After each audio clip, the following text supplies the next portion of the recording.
Hola, ¿cómo están? Bienvenidos a un nuevo capítulo de Conversaciones Matemáticas, en esta primera temporada en cuarentena. Hoy tenemos el honor, la suerte de contar con Marilina Carena. Ella es doctora en matemáticas, es profesora adjunta de la Facultad de Ingeniería Química de la Universidad Nacional del Litoral, con sede en Santa Fe, es investigadora del CONICET y es además una ferviente hincha de Independiente de Avellaneda. Así que, hola Marilina, muchas gracias por aceptar la invitación. Hola, ¿cómo están? Gracias a vos. Bien, bueno, este ciclo, algo yo ya te había comentado, tiene por objeto mostrar el costado, otro costado de los matemáticos, ¿no? Mostrar un costado un tanto más romántico, más cotidiano. Si bien va a haber tecnicismos que van a atravesar la conversación, la intención es mostrar que los matemáticos son seres humanos comunes y corrientes, con En emociones, el fondo sí. con frustraciones, con emociones, con ganas de hacer cosas como todos, ¿sí? Bueno, la primera pregunta acá que tengo, que me anoté, es preguntarte, ¿cuál fue la motivación para estudiar matemática? ¿Lo tenías claro en el último año de la secundaria? Bueno, mira, yo en realidad lo que no tenía claro es que me iba a ir a estudiar. Yo soy de una ciudad del noroeste de Santa Fe, al límite con Santiago del Estero, que se llama Ceres, y 17, 18 años, la verdad que tomar la decisión es un poco difícil. Y yo pensaba que no me iba a ir a estudiar, pero sabía que lo único que me gustaba era la matemática. De hecho, en quinto año nos hacían test vocacionales y yo no lo hice, porque yo sabía que era lo único que me gustaba. Y bueno, un mes antes, en enero, febrero, por ahí, decidí que me iba a probar suerte a ver qué pasaba, y bueno, y acá estoy. Pero sí siempre tuve claro que lo que me gustaba era la matemática. ¿Cómo fue la relación con tus profesores de matemática en la secundaria para generar ese gusto por la matemática? La verdad que tuve excelentes profesores, dos profesoras, que la verdad que nos transmitían, bueno, al menos a mí que me gustaba, lograba llegarme lo que ellas me transmitían. Muy buena base, muy buena formación, contenidos que se ven en el primer año de la facultad, yo los vi en quinto año, así que vi mucha matemática y bueno, sí, me encantaba. Tenía buena relación con las profesoras porque obviamente me interesaba siempre lo que ellas contaban. Bien. Y ellas fueron de alguna manera apuntalando ese gusto tuyo por ir a estudiar matemática. ¿Cómo fue ese primer año de carrera? ¿Vos ingresaste a la licenciatura en matemática directamente? Yo ingresé a la licenciatura en matemática en la Facultad de Ingeniería Química. Bueno, tenía una mezcla de cosas, porque por un lado lo académico no tuve problemas, porque como te dije, tuve una muy buena base. Pero bueno, extrañaba mucho, así que no veía la hora que sea viernes, de hecho a veces me iba los jueves, agarraba el colectivo, me venía, yo en este momento estoy en Ceres, me venía para acá, extrañaba muchísimo, así que, pero bueno, como te digo, como tenía una muy buena base, eso, lo otro compensaba, porque si encima que extrañas, te cuesta, te va mal, es como un combo medio explosivo, así que me ayudó mucho la base que tuve para que, bueno, por lo menos académicamente me iba bien y entonces me podía venir acá para mi casa los jueves o viernes, durante todo el primer año, todos los fines de semana. ¿A qué escuela secundaria fuiste? ¿Qué era, un industrial, un bachiller? O sea, Era un cómo bachiller era la modalidad de las escuelas secundarias de Santa Fe? de Ceres, en Sí, Ceres la sí, hice, digo, ¿no? pero de la provincia. Es un bachiller y la verdad que yo en ese momento no era consciente del nivel que tenía. Yo me di cuenta del nivel recién cuando me fui a estudiar, porque no era una escuela técnica, como vos decís. De hecho, cuando yo estaba en primer año y les decía a los docentes que yo ya había visto, derivadas, límites, regla de la cadena, me decían, ¿a qué escuela fuiste? Pero yo no era consciente en ese momento del nivel que tenía. Claro, porque me sorprende, porque en general para la mayoría, yo incluido, el primer año de la carrera es un golpe, ¿no? Es una sorpresa, más viniendo de la escuela secundaria, uno se encuentra con una matemática muy diferente a la de la escuela secundaria. O sea, Exactamente, a mí no me pasó eso, me encontré la misma matemática, pero con las justificaciones ahora formales, las demostraciones, pero yo ya tenía desarrollada la idea intuitiva de lo que era la derivada, la continuidad, regla de la cadena, todo eso tenía la noción, entonces solo tuve que formalizarlo. La verdad que eso fue de gran ayuda para que yo pueda aguantar, digamos, ese primer año lejos de mi casa, sirvió mucho. Claro, y esos fines de semana que volvías de Santa Fe a Ceres, ¿llevabas libros o para estudiar o era difícil estudiar volviendo a casa esos fines de Los semana? traje, los traje muchos viajes, hasta que en un momento me sinceré y dije, a ver, no estoy haciendo ni una cosa ni la otra. No estudio porque, bueno, uno quería ver sus amigos, su familia, salir, y tampoco disfrutaba de esas salidas porque tenía la culpa de que estaban los libros que los había carreado por acá y no los había abierto. Entonces en un momento dije, bueno, no, los dejo, le dan bolsos pesados, culpa, en un momento no los traje más, pero sí, por mucho tiempo los traje a pasear, digamos, ¿En qué año ingresaste a la licenciatura en matemática en la Universidad del Litoral? en el 97. Claro, todavía no teníamos notebooks donde guardar No, los PDFs de los libros, no ¿no? teníamos mail, no teníamos nada.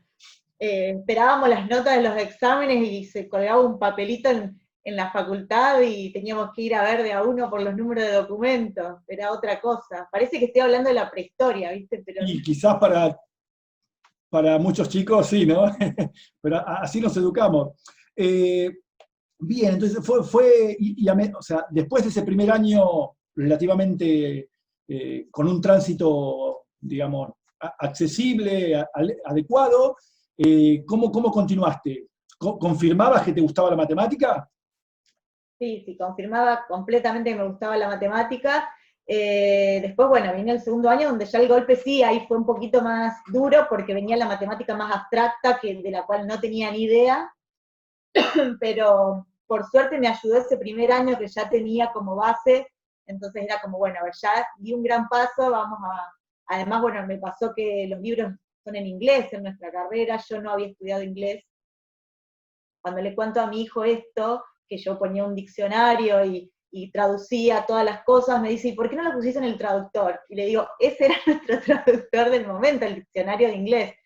Entonces, bueno, encontré otras cosas también que fueron siendo duras, pero bueno, al tener, te digo, ese año como adentro, digamos, era como que me tiraba para seguir. ¿Te sentiste, en general en las carreras de matemática, somos pocos y enseguida nos conocemos entre todos los estudiantes, establecemos buen vínculo con los profesores? Me imagino que algo así habrá sucedido en tu carrera. Sí, sí, acá también en Santa Fe éramos poquitos, así que sí, rápidamente hicimos, es como que somos un poco cuidados ahí, ¿no? En el sentido de que los conocés, si te angustias por algo te dan ánimos, no sos un número más como me habían dicho antes de ir a la facultad, entonces sí, la relación fue buena y también ayudó a estos bajones que uno tiene a veces a seguir adelante. Claro, ese buen vínculo que estableciste con compañeros y docentes servía como estímulo, ¿no? Como un incentivo para seguir estudiando, seguir profundizando. Exactamente, sí. Bien, es natural después de cuando se acerca al final de la licenciatura, es usual pensar en continuar estudios de doctorado.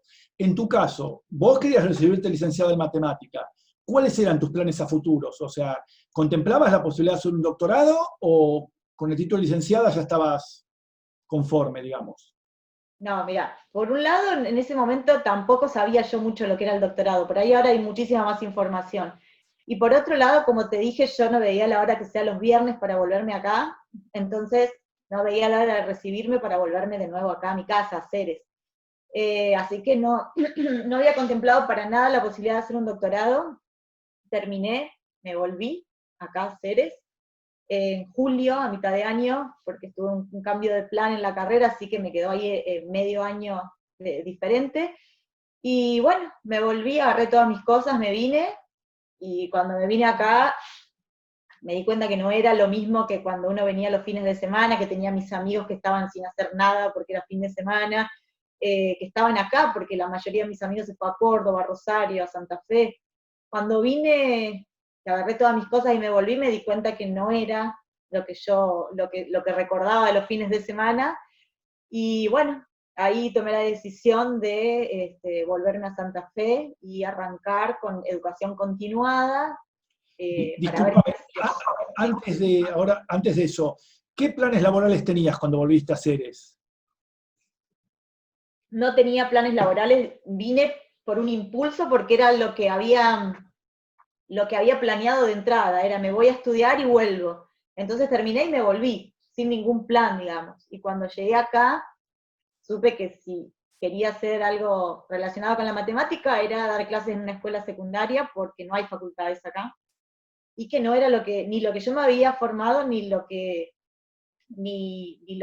no era mi vocación tampoco, estar con los chicos de la escuela secundaria, no estaba formada para eso, así que bueno, ahí dije, vuelvo y a ver si puedo hacer algo de lo que yo estudié y lo que realmente me gusta, aceptando una vez por todas que no iba a volver acá a mi ciudad, digamos. Ya, claro, era cortar, voy a decir una frase que alguien nunca dijo, cortar el cordón umbilical, digamos, ¿no? Y Sí, me estabas diciendo cuando te interrumpí de que habías vuelto a Santa Fe y comenzaste a hacer unos cursos de educación continuada, dijiste. sí, sí, sí.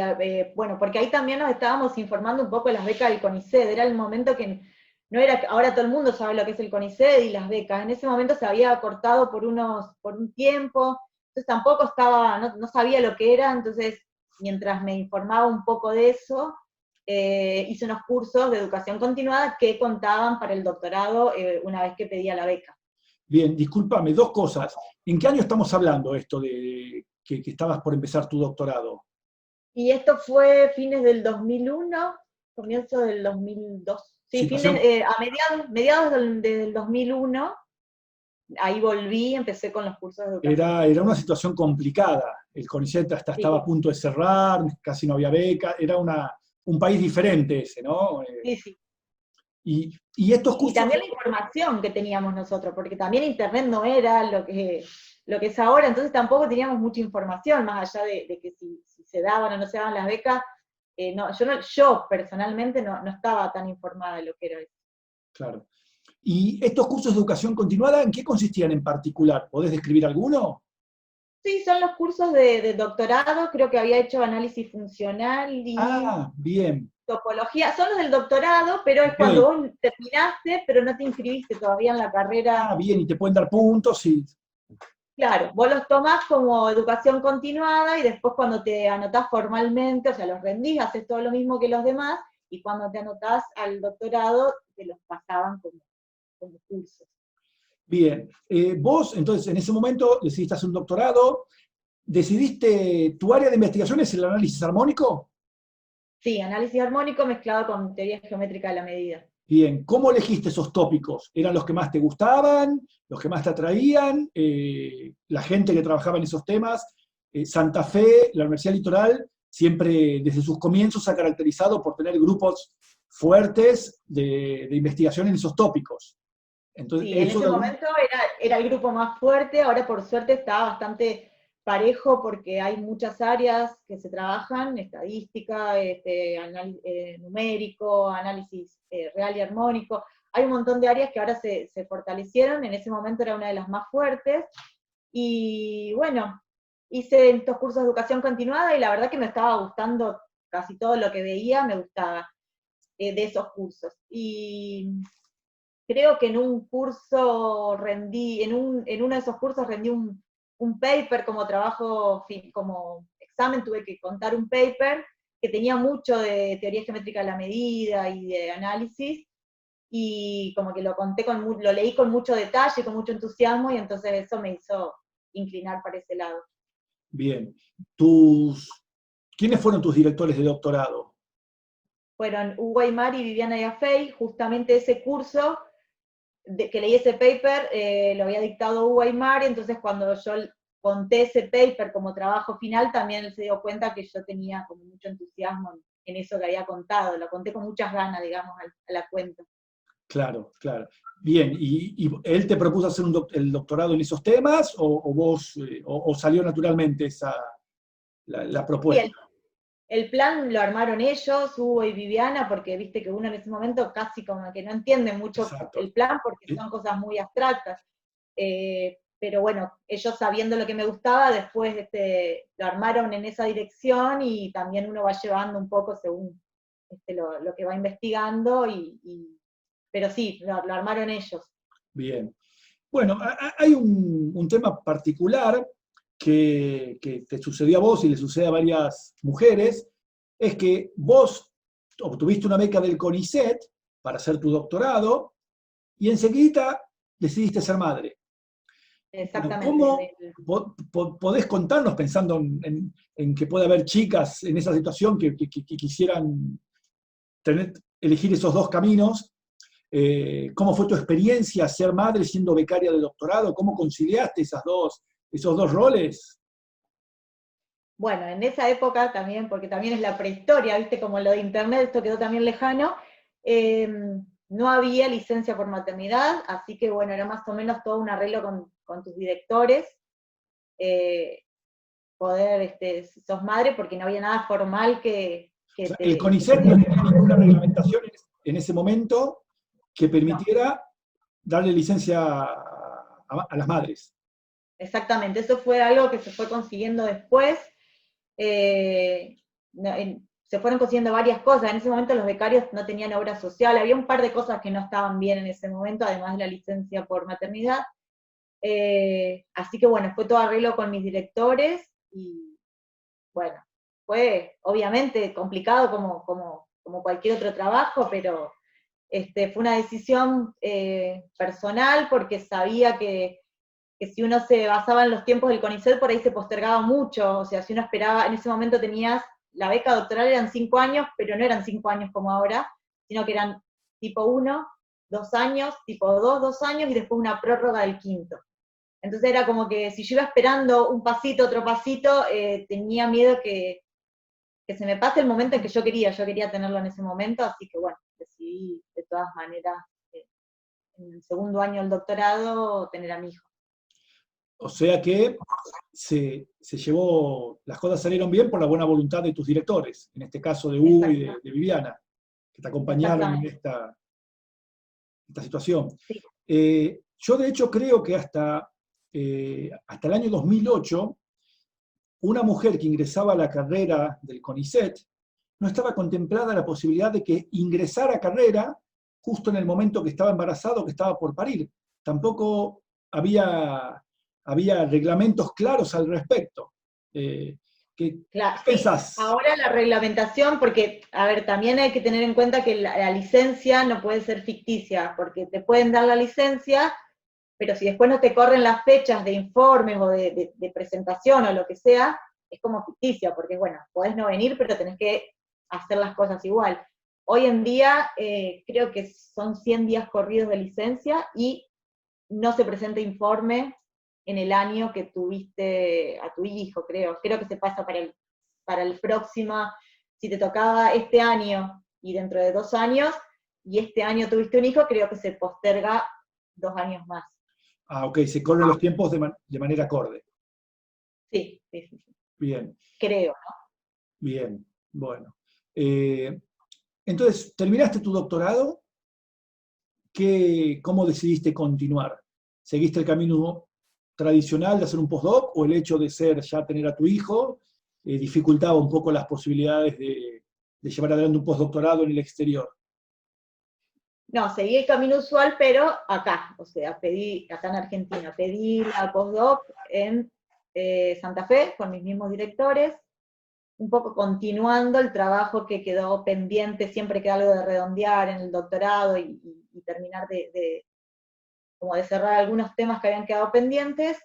En Santa Fe, no me quería ir justamente por lo que vos dijiste, o sea, con un hijo no es lo mismo, no es fácil, a veces no es ni siquiera posible, depende de la realidad de cada familia, digamos.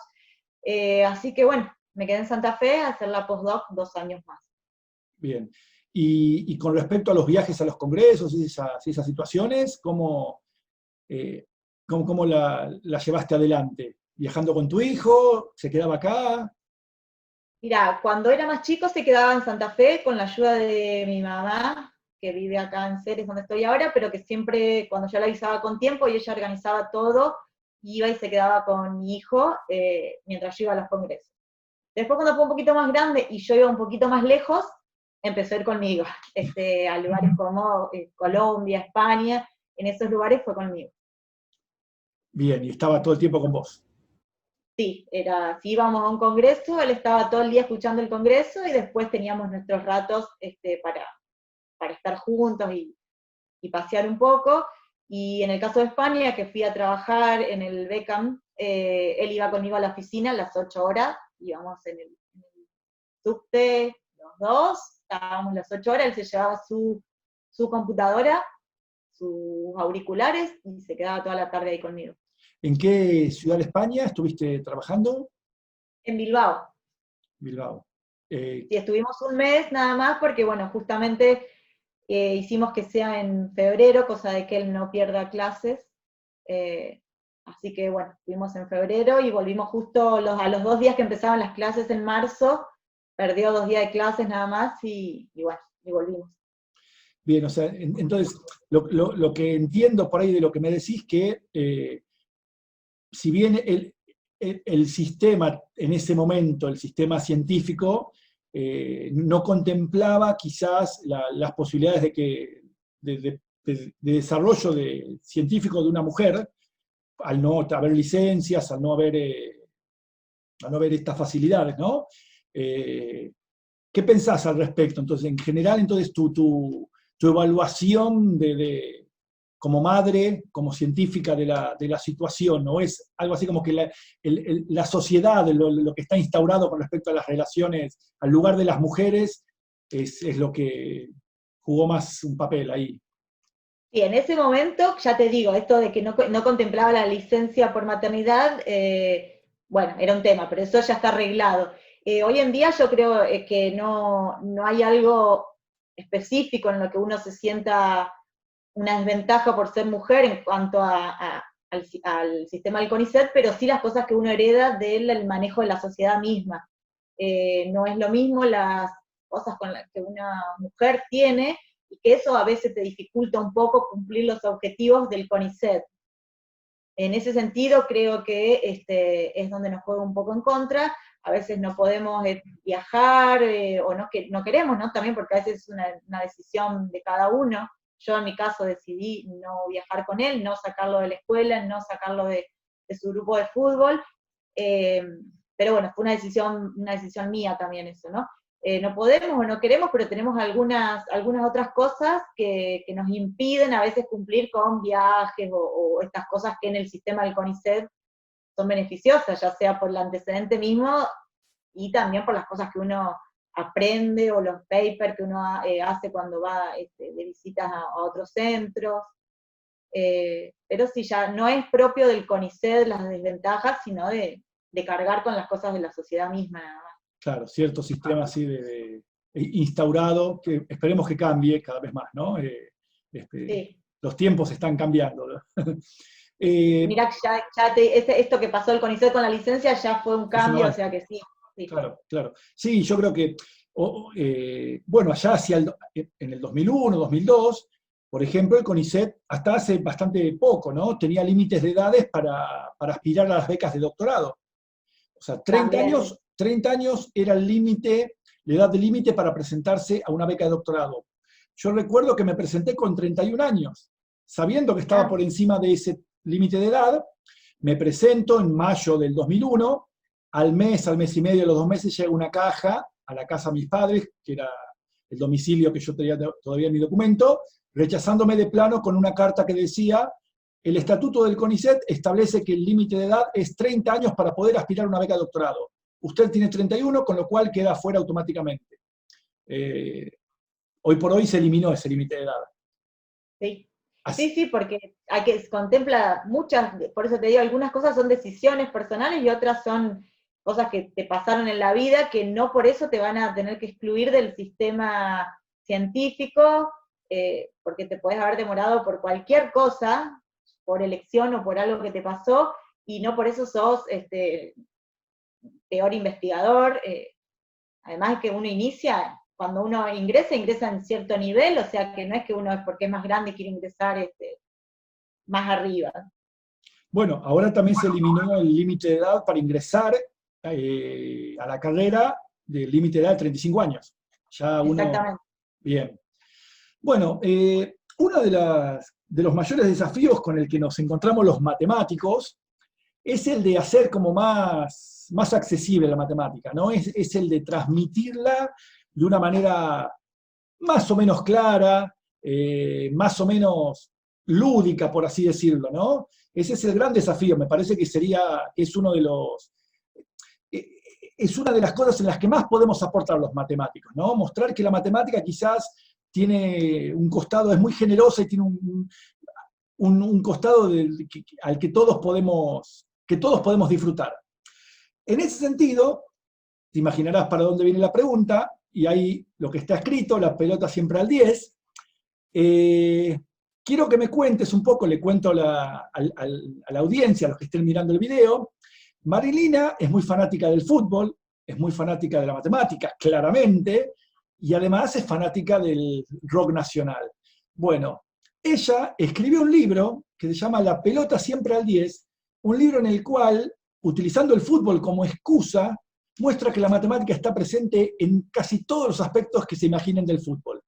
Así que bueno, Marilina, quiero que nos cuentes, que te explayes así con tiempo, con todo detalle, sobre la experiencia de escribir el libro, sobre cómo se te ocurrió, sobre el impacto que tuvo el mismo, bueno, eso.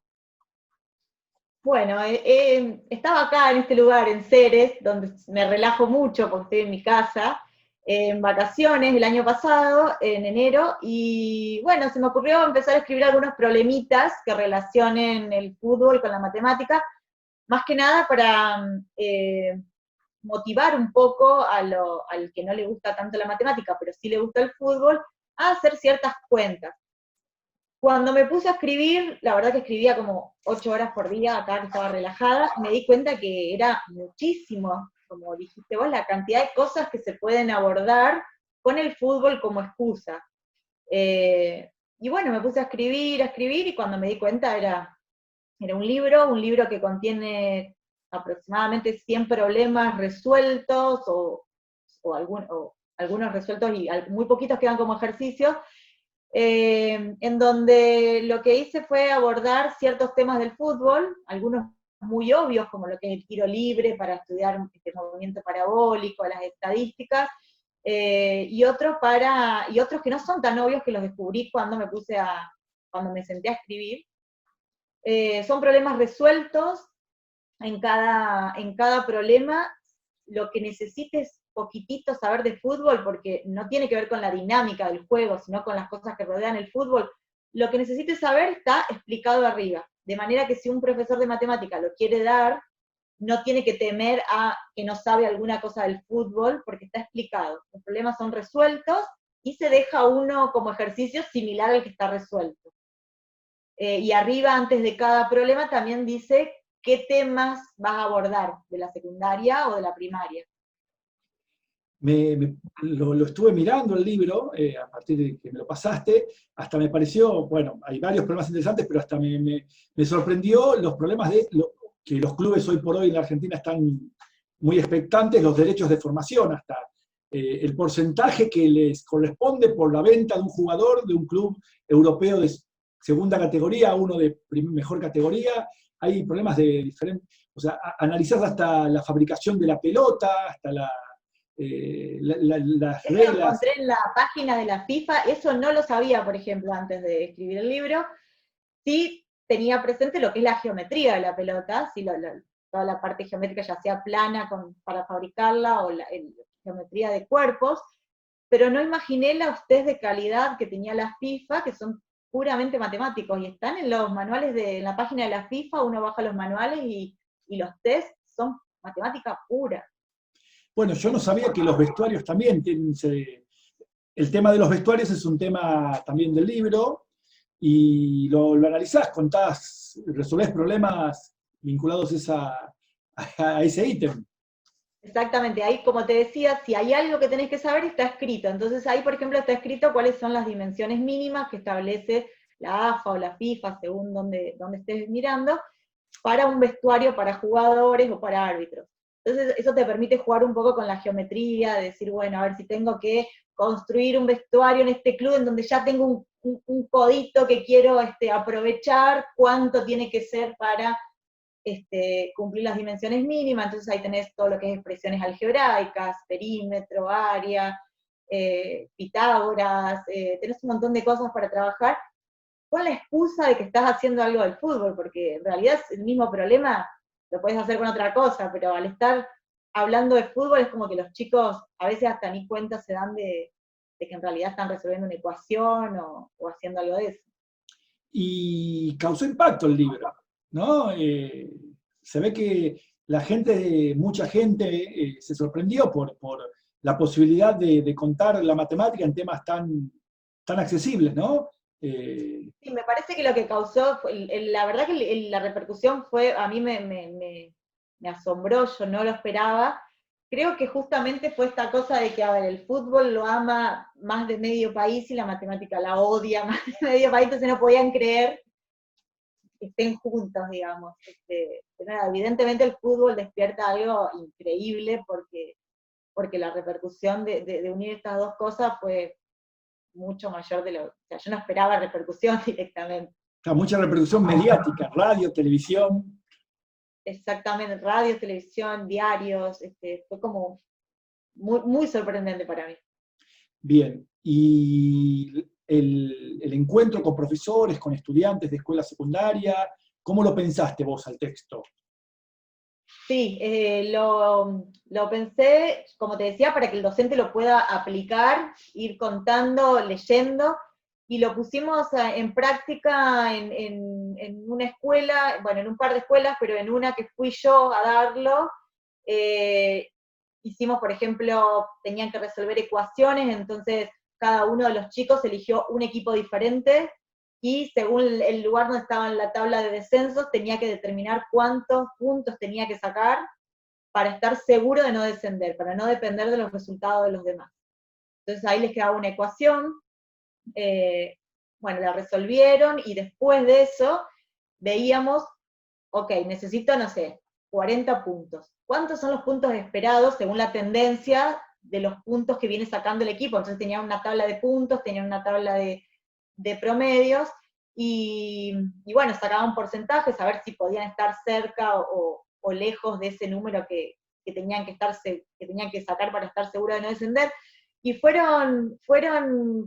saltaron cosas que ni siquiera yo había pensado antes. Por ejemplo, uno de los chicos le dio un número negativo. El número negativo eran los puntos que tenía que sacar para estar, era un equipo que no tenía posibilidades de descender esa temporada, pase lo que pase. Bien, qué interesante. Sí, saltaron cosas, y bueno, y también los chicos, todos eligieron, no eligieron Colón y Unión, que son de Santa Fe, eligieron todos equipos diferentes, y los chicos decían, y ahora voy a seguir un poco a Lanús, a, no sé, Defensa, voy a seguir un poco para ver si la tendencia que yo calculé se cumple. Entonces estuvieron bastante entusiasmados. Claro, podían verificarlo, contrastarlo con los hechos reales. Exactamente, sí, sí. Bien. Entiendo que el libro lo publicó la editorial de la Universidad Nacional del Litoral. Sí. Bien. La pelota siempre al 10, Malvina Carena, vamos a poner el link para que se puedan bajar el libro acá, cuando estén viendo este video, van a poder acceder al link y bajarse el libro de Marilina. Bien, ¿tenés algún proyecto más de esta índole? ¿O por ahora vas a concentrarte nuevamente a full en la investigación matemática?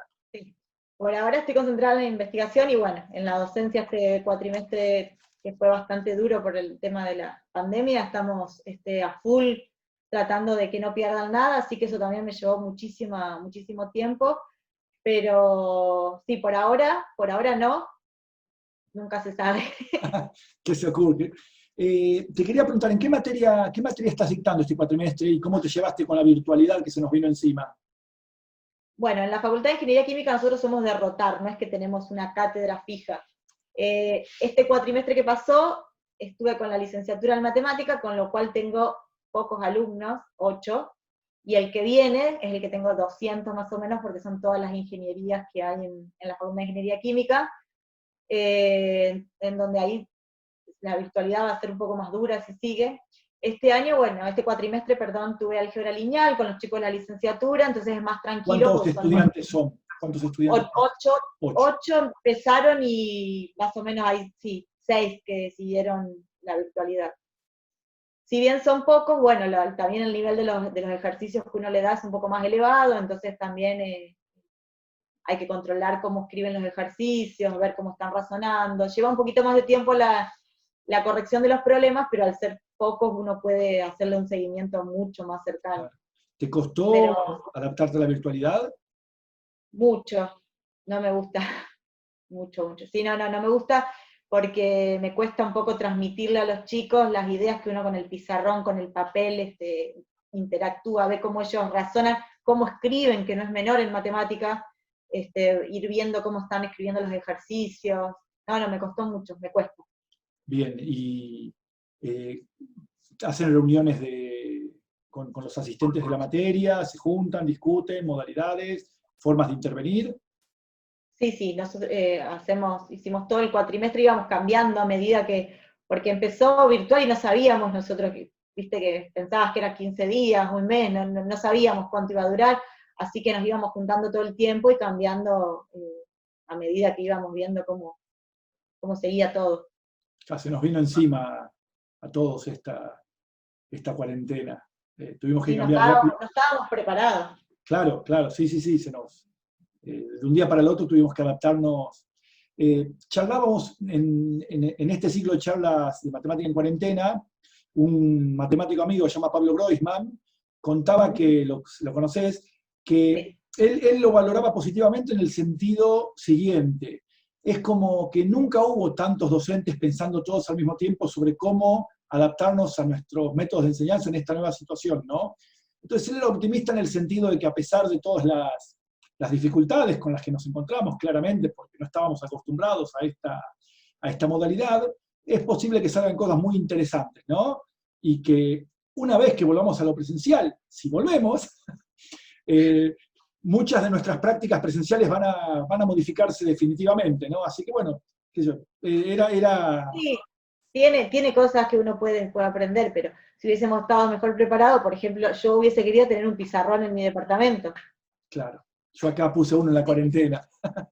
O hojas borradores, si uno sabía, traía un montón de hojas borradores para con el celular filmar y en los primeros días no había ni librerías abiertas, entonces Claro.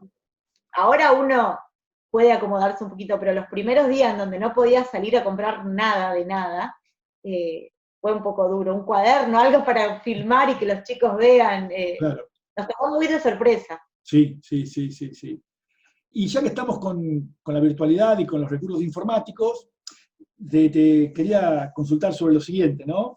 Es difícil hoy por hoy soslayar la presencia de las computadoras en la vida cotidiana y en particular en la investigación matemática y en la enseñanza de la matemática, ¿no?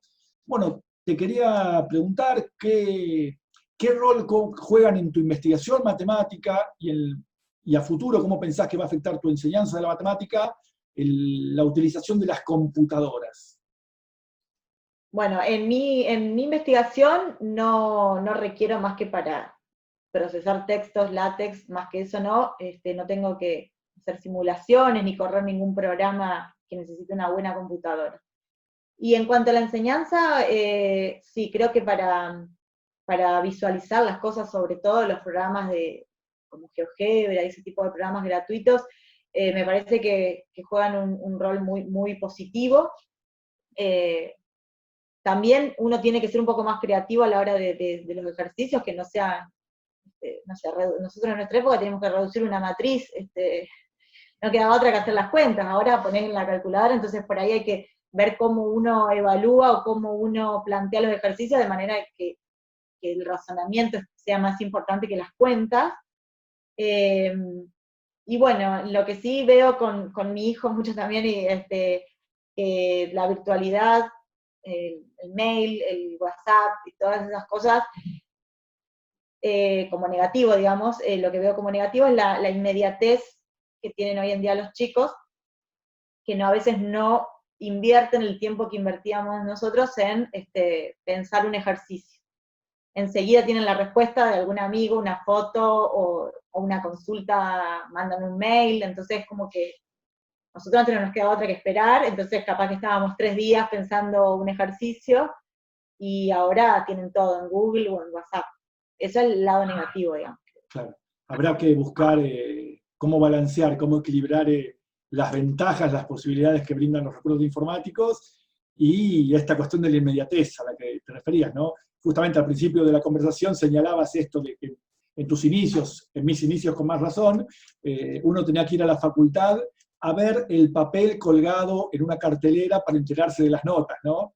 Y si te decían que estaba el viernes la nota y vos ibas y no estaba, te volvías a tu casa y no podías hacer nada hasta el lunes, no podías escribirle un mail y preguntar qué pasó, te aguantabas hasta el lunes y punto. Ahora es como que vos dijiste que publicabas las notas a las 2 y no las publicaste a las 2:05, tenés un montón de mails o preguntando qué pasó. Era como que estábamos, no digo que por eso ellos tengan que pasar por lo que nosotros pasamos, por favor, ¿no?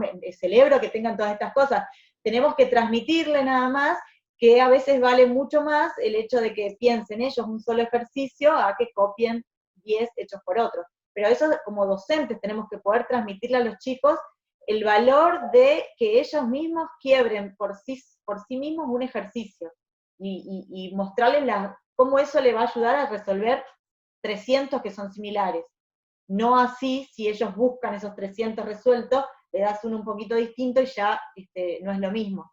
Pero tenemos que poder transmitir eso, que no coleccionen ejercicios resueltos, sino que resuelvan uno por ellos mismos, de cada tipo, ¿no? Claro, claro. Sí, a veces pienso que nos cuesta porque tenemos una mentalidad analógica todavía, por más que hagamos esfuerzos, nuestra mentalidad es analógica para tiempos digitales, ¿no? Como que también exige quizás que nosotros nos ayornemos, nos adaptemos a estos tiempos, ¿no? Yo también tengo hijos, lo vemos, ¿no? Tienen un contacto con esto de la inmediatez que a veces se nos escapa, ¿no? Pero tenemos que ver cómo hacer que la matemática se adapte a estos tiempos. Marilina, ¿qué le dirías a alguien que te está mirando y que está ahí en duda si estudia o no matemática? Imagino que lo vas a alentar porque te ven la pasión que tenés. Por supuesto. ¿Qué le dirías? ¿Qué pueden esperar de estudiar matemática? Bueno, que es mucho más lindo de lo que uno ve en la escuela, porque bueno, la escuela nos tiene que dar las bases justamente para que después podamos disfrutar de esa cosa tan linda que viene después, que hay mucho por hacer, que, bueno, que no se van a arrepentir, que es hermosa. ¿Qué puedo decir yo? Sí, yo en eso te acompaño, no somos observadores objetivos de esta situación. No somos objetivos para nada, no. Bien. Bueno, ¿alguna cosa más que quieras decir para terminar? ¿Compartir alguna reflexión final? No. Bien. Bueno, Marilina, te agradezco un montón que hayas aceptado compartir esta charla. Estoy muy contento del rato que conversamos. Espero que los que vean el video también lo disfruten. Así que bueno, nos veremos pronto. Muchas gracias, Marilina. Hasta la próxima. Gracias a vos. Hasta luego. Hasta luego.